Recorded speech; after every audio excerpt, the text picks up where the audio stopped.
Welcome back, everyone. We're trying out a new format today. Let us know if you like it. Anyway, I'm once again joined by my co-host Peter, aka Mono Whiteboarder. Peter, I've got one question for you today. What do you hate losing to? Winter Orb. Winter That's my Orb. answer for. Yeah, I'm calling you out, PJ. I But in love all Winter Orb. seriousness, I am not a fan of when somebody drops a Winter Orb, specifically in the condition of it's a surprise Winter Orb, because Yeah. the thing about Winter Orb is that it's a card that's going to affect the way you play. I can play around Winter Orb, but it's not a card that I'm ever expecting.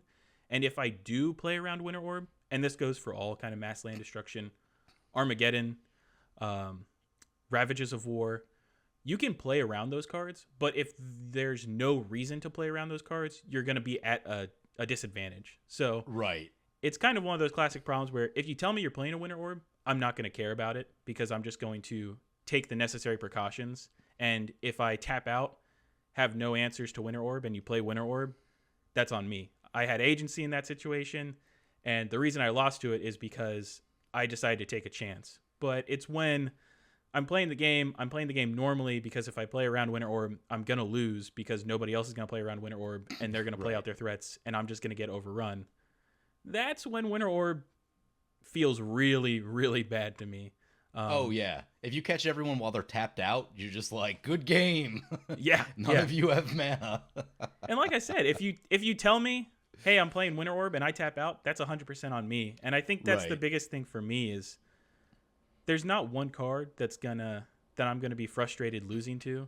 I try my best to be open minded, and you're gonna lose some games, but it's when it's a card as salient as that, as Winter Orb, Armageddon, something like that, that Yeah. I have to give it. It warps the game when it's just in a deck and you have to be thinking about it. Right. But what about you, PJ? What is something you hate losing to? Everything. I hate losing to everything. No losing. No losing. I think that's how I got to where I am. If when I lose a game, I like replay everything in my mind like over and over, and I'm like, I analyze like all the little things that could have been different. And that's like an all the time thing. It's hard to shut that off. So that's kind of how I got to where I am with content and stuff like that. And My that's deck so hard building. in Commander because Commander is a format of so much variance down to the you cannot predict in most games outside of CEDH, maybe some high powered games. It's very hard to predict what random card your opponent's going to be playing at any Yeah. given time. Yeah. But if I do have to pick some cards, the ones at the top of my list are the big finishers I don't care for. So that's going to be your Crater Hoof, your Torment of Hailfire. Crackle with Power is slowly rising up that list for me. I would say Insurrection, but I rarely ever see an Insurrection these days. But Expropriate, probably going to be on that list too. Um, what I think about the cards that I hate losing to, I kind of realize, is that they're all hard to interact with. You Mm-hmm. need some really specific stuff to be able to stop these things, and it's not just like a Swords to Plowshares or some piece of creature removal that's going to deal with them. Like, you probably need a counter spell, is what you're really looking at. And since I don't play blue, and I don't think you play too much blue either, those are hard to come by. Yeah, and with those spells, they kind of fall into the same category for me too, right? Is if I'm expecting them, then I can make concessions. I can play around them. I know that if my opponent untaps with 9, 8 mana, that might mean Craterhoof, that might mean Expropriate. I'm prepared for it. It's a part of the narrative of the game. It's when those cards come out of nowhere, they aren't a part of the narrative of the game. That's when it becomes like, that was anticlimactic, or Yeah. it was just not a satisfying way to end the game. It kind of comes back to just be open about what you're doing, and maybe with some of those big finishers, you kind of have a responsibility to the table, depending on the table. If you're at high power, I'm going to assume that you're playing a Crater Hoof in your green deck that's going wide. Right. But if you're at mid or low power, I'm not necessarily going to expect a Crater Hoof. But if you give me up front, hey, I'm running Crater Hoof, so if I get a board, be concerned. Yeah. That's then that's on me for letting you have a board. I take responsibility for that. I think that's the big thing for me is I want to feel like I had agency in the game. And not the entire way through. Magic's a game full of variance. You don't have control. I wrote a whole blog post about how Magic is a lesson in not having control over the situation, and a commander especially. But that's one area where you do have some control as the player of, hey, what are you doing? Is it appropriate for this power level? And if it's not something that can be assumed, make sure that you let the table know that's what you're doing, so they can take some agency in the actions they take throughout the game. Yeah, so what I'm hearing from you is really about expectation. If you're not expecting one of these big things to come down, or one of these nasty cards, that's when you might get a little upset after the game.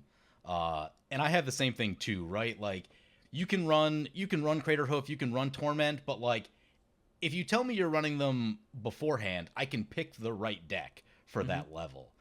It's when they show up as a surprise that I also get a little upset. And it's like, well, if you were just going to Torment of Hailfire me, there was no reason that I shouldn't have Winter Orbed you. That type of thing.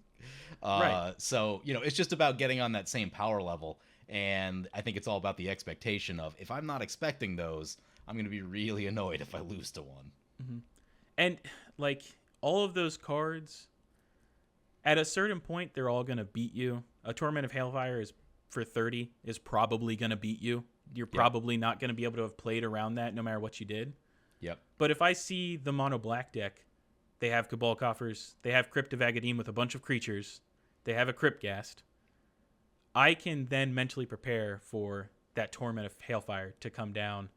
Okay, what do I need to do? What can I take actions to do to survive in the face of this Torment of Hailfire? Sometimes that's going to be nothing. That's okay. That's the position of the game I got in. I guess maybe I should have attacked you more frequently early in the game. But other times, there's some sort of thing that I can do. I don't know, hold up a Teferi's protection. I don't even know if that works against Torment of Hailfire. I think it does. I believe it does, because your life total, it says your life total can't change specifically. Perfect. Yeah. So I always forget that one, actually. Yeah. Play a Platinum Imperion or something. Yeah. That makes my life total can't change. For our side of things, because we both like white decks, one thing that is actually pretty good against Torment of Hailfire is just gaining a lot of life.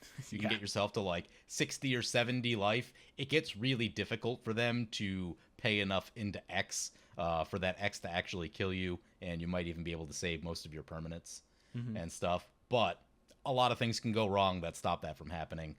Having a lot of tokens is also useful. But so that kind of leads me to the next thing, is like, thinking about cards that you hate losing to, what are some ways that you can get better to not lose to them as often, or maybe change your deck in a way, change your deck building to prepare for some of these things? What do you as a player think that you need to do to be better prepared against some stronger things that may happen? Well, I think the first step is knowing how to combat those things when they come up. So just like we talked about, Torment of Hailfire, up to Teferi's Protection, a Platinum Imperion, those are cards you can consider that will answer that card directly. How much do I need to protect my life total in a game where I know Torment of Hailfire is going to be there? Or in high power, am I seeing a black deck across the table? Do I think that they'd be a deck that would run Torment of Hailfire? At high power, I have less expectations about my opponents telling me things, because Right. there are some cards that you can predict in the format. This is the difference between Commander and 1v1 formats. In Modern, I sit down, someone plays turn 1 Scalding Tarn. I have instant ideas. It could be this deck, it could be this deck. What do I need to consider? What plays do I need to make in order to do this? As you get in lower powers of EDH, cards are less consistent, decks are less homogenous. At high power, the homogeneity kind of remains. I see a black deck, they're mono black. Torment of Hailfire is a very likely win condition. Right. What do I need to do? I need to protect my life total more. I need to be cognizant of how much mana that black player has. Is this the turn that they might want a Torment of Hailfire if they have it? Do I have some semblance of hand disruption? Am I playing Elite Spellbinder for some reason? I don't know. I can target the Torment of Hailfire player if I think that, next turn they might seriously consider going off. Yep. Yeah, sometimes that works too. If you're like, well, that they had the big setup turn, they just played 2 mana doublers and tapped out for them. Better kill them before they untap. Yeah. At high power EDH, there's not really that many cards that don't have any weaknesses. Once you get to CEDH, it's harder to exploit the weaknesses of certain cards just from an efficiency standpoint. Yeah. They'll still have weaknesses, but you can do it. At a high power, Craterhoof's a great example. Craterhoof is going to warp the way I play because I'm not going to let you have a board state. If I let you have a board state, then I have to respect that Craterhoof might come down and take me out. Yep. So lots of board wipes, lots of removal, and one thing that's surprisingly effective against Craterhoof is just a fog. Yeah. You know what I mean? But fog is one of those. It's one of those tricky cards where like it's really good against some decks, and then it's just going to do nothing against others. But yeah, if you can fog the Craterhoof, all the scariness goes away on the next turn unless they figure out some nonsense to blink it or whatever. But some other ones that I think I hate losing to, and there's a theme here, is like Eternal Witness, Living Death, and that's graveyard stuff. I hate losing to graveyard stuff, and I never run enough graveyard removal. That is like the one consistent fault in my deck building that you can see across like almost every deck is I do not run enough graveyard removal. So a card like Eternal Witness against me, late in the game, that Eternal Witness will 100% win you the game. Because you're getting back your best card, and your best card is going to beat me right now. And I just like, on the few times where like, as I start playing like really high power, somewhere between like high power and CEDH, like low tier CEDH type stuff, I will run Tormod's Crypt and cards like that. And I've literally won games because people can't get back the thing that they're trying to get out of their graveyard because of Tormod's Crypt. And so like, I've joked that Tormod's Crypt is almost 0 mana win the game because people use their graveyards so much at higher power that being able to stop that is really a key to not getting crushed by strong decks and graveyard decks. Yeah, and you have to...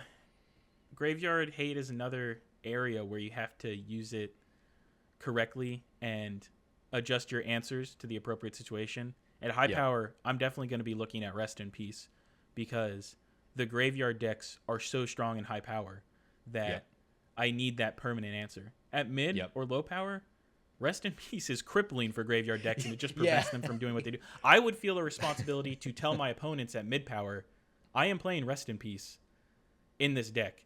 If you are playing a graveyard deck, let me know because I will switch it out, or I will not play Rest in Peace, or I will change something because you are not going to be able to play the game if I land at this turn. And for me, that depends on what commander it is, because like I definitely played against a Marin one time, and like it wasn't the strongest Marin build, but it was still Marin, and I dropped the Rest in Peace, and he just did nothing.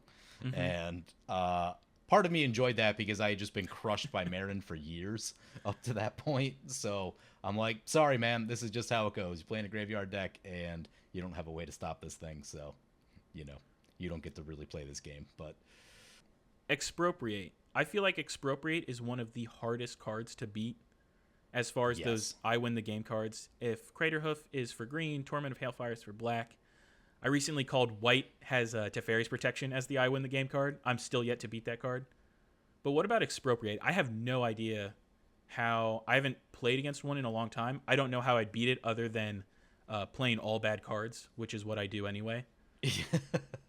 But if I'm playing good cards, what do you do against an Expropriate? Yeah, Expropriate's a tricky one. On a side note, with Teferi's Protection, I was thinking about your post about how it wins games. That can be true. Where it becomes especially true is the later into the game you cast it. The later you cast that Teferi's Protection, the better it probably is because you have more stuff in play. And then untapping that one additional time is probably enough to get you there. So I do totally get that. It's awful when you see it from your opponents. You're like, oh, God, I can't interact with their stuff. We can't get any damage in. And, oh, God, hope they can't just win on their turn is basically all you're down to. But with Expropriate, I've played Expropriate a number of times on the channel. It doesn't come up all the time just because I don't usually play at that level, and it's also just like a really spiky card. But I would say you'll win 90% of the time that you cast an Expropriate. it's that difficult to play around. As far as all those I win the game type of cards, I would say it's the most consistent in that it's so difficult to interact with, and it's just hard to beat. Because stealing the 3 best permanents usually and taking an extra turn, that's just, what do you do about that? Even worse, they take more than 1 turn. Yeah, I think I've only ever lost 1 game where I cast an Expropriate, or maybe it was someone else that cast it. Basically, I've only ever seen someone lose a game once from casting an Expropriate after casting an Expropriate. So, yeah, it's about as close to an I win with like no interaction as you get in this format. And there's some other things that are starting to show up too. You start looking at like CDH combos that are really, really efficient. But as far as like single card stuff, even with like, because with the Crater Hoof, you can wipe the board a bunch of times. You can fog, you can run a Hushbringer, and that'll stop a lot of that nonsense. Torment of Hailfire gives you ways to play around it. Lots of tokens, lots of cards in hand, lots of life. It might be difficult for them to pay enough into it. Insurrection's a tricky one. Like, it's not always gonna win you the game, but it's actually pretty difficult to stop when it comes down. Like, it'll probably kill 1 or 2 players at the very least, depending on what's on board. But again, it's just difficult to stop. And a lot of this stuff is like, do you have a counter spell? Or do you have Teferi's Protection? I think Teferi's Protection is like the one card that kind of gets you out of all of these, and that's why it's so good. Yeah, Teferi's Protection is such a trump card. I've never seen that card cast, and it doesn't feel like an absolute blowout, because normally you're using it to effectively protect yourself from a threat or answer that is going to decimate every single one of your opponents. And it's 3 mana. It's brutally efficient. It is a rough card to play against, and I don't think as many people probably realize that they're losing to a Teferi's Protection, because Teferi's Protection isn't what actually wins the game. It's what you do after it. Right. But Teferi's Protection is the reason that individual, whoever cast it, won the game. And right. So that's why I called it White's Win the Game card. And if I wasn't a white player, I'd imagine that would be on my list as well. Of just like, oh, that's a rough card to lose to. Yeah. Yeah, but it's also like, for me, that card was so needed because white would just get crushed by Cyclonic Rift before that card. Now, I mean, if you don't have the Teferis when they cast it, you'll still get crushed by the Rift. But Rift was so unbelievably backbreaking against mono white because you would never regain the tempo in the game to be able to do what you needed to do. And, you know what I mean? Everyone can just rebuild faster than you. So that's definitely a thing. But yeah, like with Teferis, that mana that you save by not having to recast all your stuff is generally game winning. It's like you found probably 20 or 30 mana worth of stuff that you don't need to try to rebuild. Mm-hmm. And, mana like that wins you the game. Yeah. Yeah. It's a huge swing in your favor. Yeah. Any other cards that you don't like losing to? Yeah, for me, it's not so much about the individual card. It's definitely about the expectations and the context of that card. Knowing when to tell your table, whether you're at mid, low, even high power, depending on the group you're playing with. Knowing when to clarify your intentions and clarify what your deck is doing, and when it can be reserved is a real skill, and it's a real hard, subtle point to get across. Yeah. It's not about the individual card. I definitely think people should feel comfortable playing their Crater Hosts, playing their Torment of Hailfires, wherever it's appropriate. It's about making sure that everyone has the appropriate expectations of the game so that the game can be as satisfying for the group when you get into it. And I think part of that is just, for me, it's a narrative thing. I really love the narrative of an EDH game. And if that narrative from the outset is kind of like there's a doomsday button of Crater Hoof if the board gets too intense, that's actually an interesting narrative. One of my favorite cards to lose to is Approach of the Second Sun, because it's always intense. There's this tension that comes on from the game when that happens. And I think every one of these cards can create that similar tension if you make it clear at the outset in those mid to low power games where a Crater Hoof might not be expected that a Crater Hoof or a Torment of Hailfire is coming. It is a Doomsday button. It is this clock that you have to be aware of and protect yourself against that I don't think creates too much of a negative effect on the game if I'm aware of it. Yeah, so like with Approach the Second Sun, the big thing with it is it doesn't just win you the game, right? Mm-hmm. You have some time. Generally, I mean, they're probably if they play it, they're probably going to try to recast it again next turn. So you probably have like a 1-turn clock to deal with them in that time.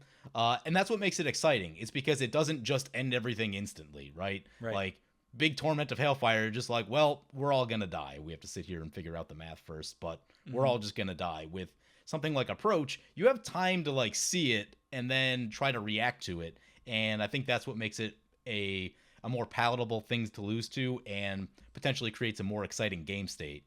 And I think it really kind of comes back to how difficult is this stuff to interact with. The more difficult something is to interact with, I think generally the less fun it becomes. Something just like having a lot of creatures in play is big and exciting, but it's the type of thing that you can answer pretty easily. So like, I never feel too bad if someone just gets me with like a big creature board state. It doesn't happen too often just because like the decks that I play and the colors that I play tend to be like really combat focused. So I'm usually like ahead in the combat game, just with like keywords and stuff. But having the ability to interact with stuff, I think is what makes the game more fun. Like hexproof is not a fun mechanic. Sure, it's fun in like Voltron decks to load your thing up, but like it's not fun for everyone else who can't shoot your creature. Like Geist of Saint Traft has dominated several formats, and it just shows you like how strong that ability to not interact with stuff is. Or like Planeswalker emblems, which you can't interact with, are a notoriously bad time. So, I think it's just things that can be interacted with, like that's totally cool. Like Rise of the Dark Realms as a win condition doesn't bother me that much. It's big, it's slow. Yeah, it might win you the game, but most of the time you'll have a chance to wipe the board first. And I guess it depends on what power level you're playing, because if you're getting back like Gray Merchant, maybe not. But most of the time I found that like Rise of the Dark Realms is a pretty fair big win condition because you get that turn to interact with it. Yeah. I think it gets back to when I started with Winter Orb. It's about agency and how much agency you owe your opponents almost. Yep. When you sit down to play a game of Commander, you're playing the game because you want to play the game. It's kind of one of the issues of why Stack is such a focus of the format so often, because Stacks often takes away the agency of the other players. Right. And there's tons of cards outside of Stacks even that can take away the agency of the players completely. And you have to be careful of that when you're building your deck. How much agency is this taking away from my opponents? How does that affect what power level I can play this card at? Because at high power, I think there's some admission of, I'm not always going to be able to get to do exactly what I want to do.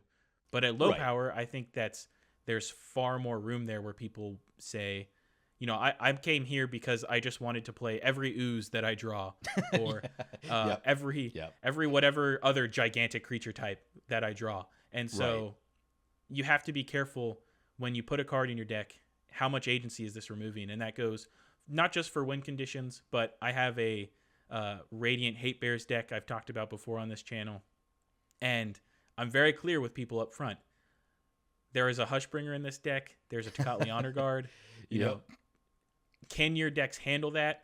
Are your decks prepared for that? Are all of your removals creature ETBs? I'm probably not going to play this deck because you're not going to have a way to remove one of these cards as soon as they hit. Right. So, that agency aspect is just much about the 2-mana and 3-mana cards you play that help you get to the end game, as they are about those giant 7, 8, 9-mana cards that actually win you the game. How much agency am I giving my opponents? How much of it am I taking away? Expropriate might be a card that's taking away more agency because there's less ways to interact with it than, say, a Rise of the Dark Realms or another blue card that's very good at winning the game that I don't know what the answer to that is. What's another blue card that wins the game but maybe is more appropriate for lower power levels? I couldn't even tell you at this point. We don't play enough blue, PJ. Yeah, we don't play enough blue. I mean, for years it was like so going back like 10 years, it was like Palinchron Infinite Mana. Then more recently, it was Labman and various Labman clones. I haven't been seeing a lot of blue decks casually, right? Like I tend to only see them at higher power levels now, and I think it's because of blue's skill set, right? Like blue is well suited to combo and well suited to counter spells, and those are two things that make sense at high power and don't make as much sense for like casual to mid. Right. So you know what I mean? Like playing Urza and casual to mid is a terrible time, and like. Yeah, I don't know. I haven't been seeing that much with blue. I guess one of the things you will see, and it's not a hard and fast win, but they are good, is what's the Sharknado card and Shark Typhoon, yeah. Yep. And I played against that last night. Very good. It was very good.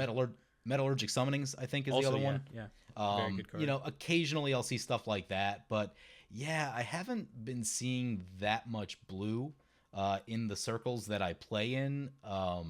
And again, I think it's because blue is so well suited to higher power Magic that it doesn't make sense when you're trying to play like a fun theme deck. And you know, one of the points you made earlier, I wanted to say that like, yeah, if someone's got their fun theme deck, you shouldn't bring out a deck that's like all best in slot type cards, right? You should also bring out a fun theme deck. If the theme of your deck is these cards are all really good with my commander, then you're gonna crush the person with a theme deck. So, but I like the way you put a lot of that stuff, so I think we're going to wrap it up there. Any final thoughts? Yeah, just for sure, I think the biggest takeaway is play the cards that make you happy and be clear about when you're playing those cards, when it's appropriate. I don't think should be anything wrong. I don't think anyone should ever feel bad about putting a Crater Hoof in their deck. I think that the rub comes when you put a Crater Hoof in your deck, go to a lower mid-power table, and then don't warn that table that, hey, if I get 10 creatures on board, you're all going to lose. Right. That's something that you need to be clear about, because a lot of low mid-power decks will get 10 creatures on board and then not win the game from that. You know, their creatures aren't going to be these gigantic threats that are essentially unblockable and will deal their damage. Right. So I think it's all about context and knowing when it's appropriate to win the game with those cards. Yep. So anyway, let's wrap it up there. Peter, where can people find your stuff? Yeah, if you want to give me a follow, I'm at Mono Whiteboarder on Twitter. From there, you can find a link to my blog, monowhiteboarder.weebly.com. I talk about all things mono white. I tend to build in the low mid-power tiers. You're not going to see me... I've never casted Teferi's Protection. I'll admit it here first. What? I've never casted Teferi's Protection. It's so good. I know, but it's one of those cards that we have to talk about in this episode. It's definitely an extremely strong card, and I do not build extremely strong decks. So if you like seeing budget mono white decks and, you know, weird flavor mono white decks and just all the weirdness mono white can produce, give me a follow. Sweet. And I am PJ. I am Commander Replay. Chances are you're watching this on my YouTube channel. Be sure to like and subscribe if you haven't done so already. And with that, we'll see you guys next time. Hey guys, help support me and save 15% on singles by using the promo code REPLAY at mothershipatx.com. Commander Replay t-shirts, available in orange and colors beside orange.